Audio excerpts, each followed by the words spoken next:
10K च्या वरती views जातील. व्हिडिओ तुम्हाला एवढा आवडेल असं जर केलं ना तर खूप सोपं जातं. हाय, मी प्राजक्ता तुम्हा सगळ्यांचं पुन्हा एकदा स्वागत करते आपल्या आणखीन एका व्हिडिओमध्ये. तर मागचा जो आपला किचन टूरचा व्हिडिओ होता हा मी फक्त 3रा नंबरचा व्हिडिओ होता जो मी माझ्या चॅनलवरती अपलोड केलेला होता आणि त्याला टाकून मला फक्त 8च दिवस झाले होते. 8 दिवसामध्ये तुम्ही मला जवळजवळ 10,000 व्ह्यूज वरती गेला तो व्हिडिओ आणि खूप भारी वाटलं की आपण पहिल्यांदा चॅनल ओपन केलंय आणि आपला 3राच व्हिडिओ हा 10K वरती गेलेला आहे. तर त्यासाठी तुमच्या सगळ्यांचे मनापासून आभार. असंच प्रेम देत राहा आम्हा सगळ्यांना. मला यात त्यामध्ये एक कमेंट होती की ताई तुम्ही भांड्याची रॅक कुठून घेतली, तर ती तर मी शालीमार मधून घेतलेली, नाशिक मधून. तुम्ही जर नाशिक मधले असाल तर तिथून घेऊ शकता. ऑनलाईन काही घेतलेली नाही, त्याच्यामुळे त्याची लिंक नाहीये माझ्याकडं. बाकीच्या पण खूप छान छान कमेंट होत्या, त्याबद्दल तुम्हा सगळ्यांचं खरंच मनापासून धन्यवाद. आज मी बरेचसे माझे जे बरण्या वगैरे होत्या त्या मोकळ्या झालेल्या होत्या म्हणून म्हटलं त्यामध्ये आपण सामान भरून घेऊ. म्हणजे साखर शेंगदाणे संपले होते त्यामधले, तर डब्यामधले काढून घेऊ. कारण की 2-3 दिवसांनी मला डीमार्टला पण जायचंय आणि लक्षात पण येतं की कोणत्या वस्तू संपलेल्या आहे आणि आपल्याला कोणत्या कोणत्या आणायच्या आहे. विनाकारण खूप जास्त वस्तू पण आणल्या जात नाही आणि जे डब्यातलं आहे ते पण खराब होऊन जात नाही. म्हणून मग आता सकाळीच मी बरण्या वगैरे एकदम छान घासून ठेवलेल्या आहेत, पुसून वगैरे ठेवल्या आहेत त्या सगळ्या एकदम छान. आता मी त्या पटकन भरून घेते आणि तुम्हाला पण दाखवते. तर व्हिडिओ शेवटपर्यंत बघा. जर आपले व्हिडिओ आवडले तर प्लीज आपल्या चॅनलला सबस्क्राईब करायला विसरू नका. पाणी संपलं होतं म्हणून हंडा आणि कळशी पाण्याची तापून ठेवलेली आहे, जेणेकरून मग ते संध्याकाळपर्यंत छान थंड होईल आणि यूज करायला सोपं जाईल. आता एक एक करून सगळ्या बरण्या फिल करून घेते, जेणेकरून असं जर केलं ना तर खूप सोपं जातं. मेन म्हणजे आपले हे जे स्टीलचे डबे आहेत ना यांना आपले खराब हात लागत नाही रोजचे आणि समजून पण जातात कोणती गोष्ट किती राहिलेली आहे, किती संपलेली आहे. पुढच्या वेळेस आणायला किंवा मग जो आपण किराणा बाजार वगैरे भरतो त्याला पण सोपं जातं की आता किती आहे घरामध्ये आणि काय काय घेऊन यायचंय. तर असं सगळे मस्त बरण्या फिल करून घ्यायच्या. शक्यतो आम्ही काही शेंगदाण्याच्या भाज्या जास्त खात नाही, पण मग थोड्याफार ज्या असतात कोरड्या भाज्या म्हणा किंवा मग मटकी वगैरे म्हणा त्याच्यासाठी शेंगदाणे आम्हाला जास्त लागत असतात. आणि आठवड्यातले 3 दिवस तर उपवासच असतात. यांना गुरुवार आणि शनिवार आणि भैयाला सोमवार. त्यामुळं मग आम्हाला उपवासासाठी खिचडीसाठी पण स्पेशली शेंगदाणे लागत असतात. त्यामुळे शेंगदाणे थोडेसे जास्त भरतो. तांदूळ पण आम्हाला खूप लागत असतो. आमच्याकडे जवळजवळ 2-3 व्हरायटीचे तांदूळ असतात. एक एचएमटी असतो, एक बासमती तुकडा असतो आणि एक शेला असतो. बऱ्यापैकी किराणा आम्ही डीमार्ट मधूनच भरतो. थोडाफार एखादी वस्तू जर संपली तरच मग इथून लोकल मार्केट मधून आणत असतो. काहींना परवडतो, काहींना नाही परवडत डीमार्टचा किराणा. पण आम्हाला असं वाटतं की मग एकदा जर भरला तर महिना 1.5 महिना आम्हाला टेन्शन राहत नाही. त्यांना ऑफिसच्या एवढ्या सुट्ट्या पण असतात आणि दर आठवड्याला किंवा मग लगेच संपलं तर एखादी गोष्ट घेऊन येतील ते. म्हणून मग जास्त करून जास्त किराणा भरून ठेवत असतो, जेणेकरून जर संपलास तर मग मी पण तिला घेऊन जास्त कुठे जात नाही. तिला घेऊन जायचं आणि सामान आणायचं हे पण एवढं पॉसिबल नाही होत. ते सकाळी 9ला जातात तर रात्री डायरेक्ट 8:30-9ला येतात. 1 ते 15 तारखेपर्यंत किंवा 20 तारखेपर्यंत लवकर येतात. त्यानंतर मात्र ते 8-8:30च्या पुढेच येतात. तसं मग 7:30-8 पर्यंत येतात. आणि भैयाचा पण तेच रुटीन आहे, त्यामुळे मग दोघांना पण नाही सांगू शकत मी काही. जर कदाचित एखादी संपली खूपच इमर्जन्सी असली तर मी जाऊन इथून घेऊन येते, नाही तर मग सांगितलं तर ते आणतात तसं. पण मग त्यांच्या पण हाल होतात. एक तर टिफिन घेऊन जात नाही आणि उशीर होतो यायला खूप. आणि उशीर झाल्यानंतर परत मग आपण काही सांगायचं आणि ते घेऊन येणार. ही एक छोटी बरणी आहे, त्यामध्ये मी साखर इथंच ठेवत असते. कारण की साखर चहा पावडर ही आपल्याला वरतीच लागत असते. चहा आमचा जास्त होत नाही, फक्त सकाळी चहा होतो आणि जर कोणी पाहुणे वगैरे आले तर चहा होतो. संडेच्या दिवशी वगैरे हे जर घरी असले 2 जण तर मी चहा बनवते. तसं माझ्यासाठी संध्याकाळी मी कधीच चहा बनवत नाही.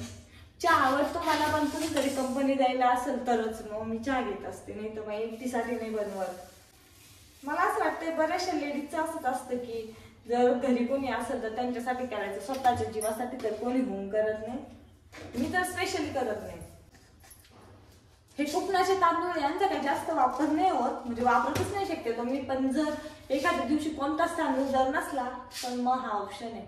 किंवा मग मेथीची भाजी वगैरे केली, रस्सा भाजी तिच्यासोबत छान लागतो वाटाणे वगैरे टाकून, तर मग त्यासाठी हा बनवत असते. घरून आम्हाला हे सासूबाईंनी दिलं होतं. यामध्ये धने पावडर आहे, यामध्ये हळद आणि यामध्ये मिरची पावडर. तर सध्या आम्ही करतो ते आहे. आता काय त्याला सोडून घेत नाही. जेव्हा संपून जाईल बादल्यांमधलं तेव्हा मग मी यांना सोडून घेईल, कारण की सगळं जर जुनं आणि नवीन मिक्स केलं तर मग सगळं खराब होऊन जाईल, म्हणून मग हे नाही सोडून घेत, हे तसंच ठेवते. जेव्हा ते संपल तेव्हा याला सोडून घेईल मी. हा या वेळेस नवीनच तांदूळ आणला होता, कोणता आणला होता तो नाही माहिती मला, पण एवढा काही छान लागत नाही, एवढा नाही आवडला मला, त्यामुळे हा बऱ्याच दिवसापासून तसाच पडला आहे. त्याला आता सुकवून घेते एकदा. त्यानंतर माझं गावरान तूप, हे म्हशीचं तूप आहे, हे पण संपलं होतं. ही बरणी विकतची आहे, पण हे जे डब्यामध्ये आहे ना हे घरून आणलेलं आहे, म्हणजे माझ्या काकी बनवतात तर त्यांच्याकडून आणलं होतं आम्ही विकत. हे बघा कसं वाटतंय व्हाईट कलरचं, तर ते पण सोडून घेते थोडस.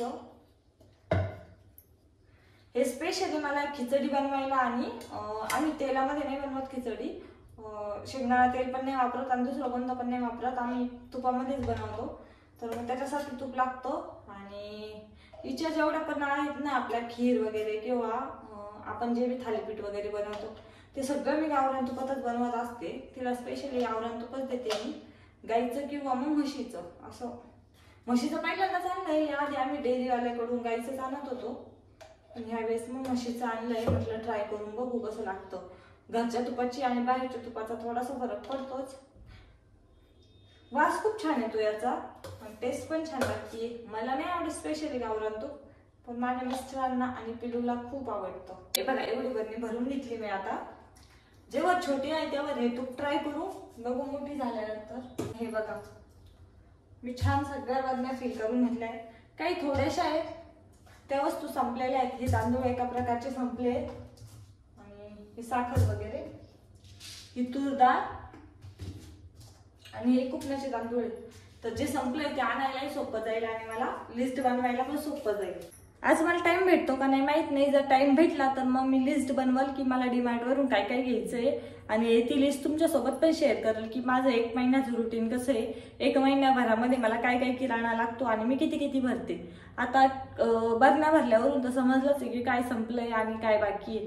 तर जे जे संपलंय ते जास्त आणायचंय, आणि जे आहे ऑलरेडी ते नाही आणणार मी, कारण की मग खूप जास्त खराब होऊन जातं आणि परत मग ते फेकून द्यावं लागतं. त्यापेक्षा लिमिटेड भरणार आहे. आणि किती रुपयापर्यंत जातो आमचा किराणा तो पण मी तुम्हाला दाखवणार आहे. कोणत्या कोणत्या वस्तू जरा जास्तच गरजेच्या असतात घरामध्ये, जसं की आपल्या साखर शेंगदाणे हे किती लागतं.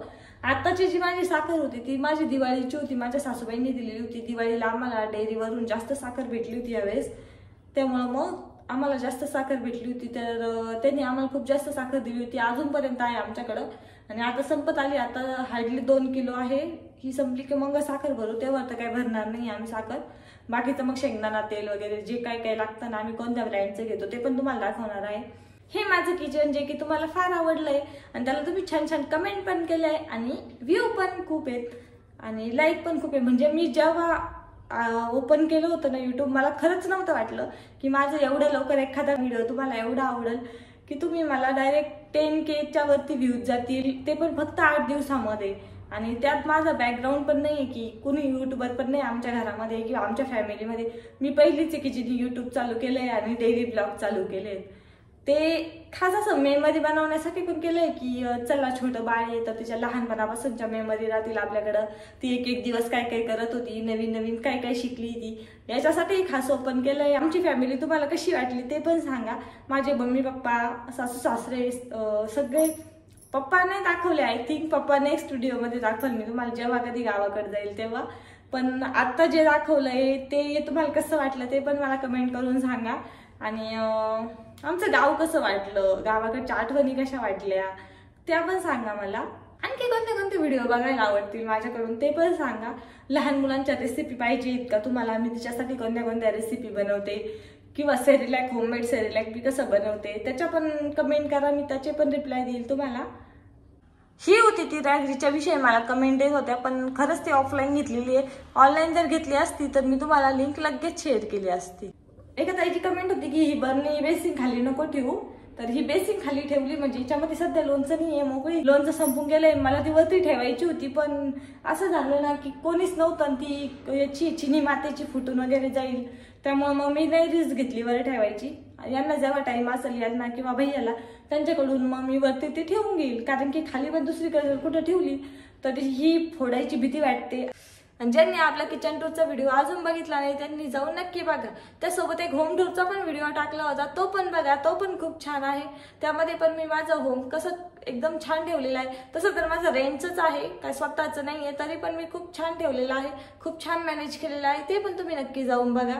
आणि इथून पुढे तुम्हाला माझ्याकडून कोणते कोणते व्हिडिओ आवडेल त्याच्याही मला कमेंट करून सांगा, म्हणजे त्यावरती मी तुमच्यासाठी स्पेशल व्हिडिओ बनवेल।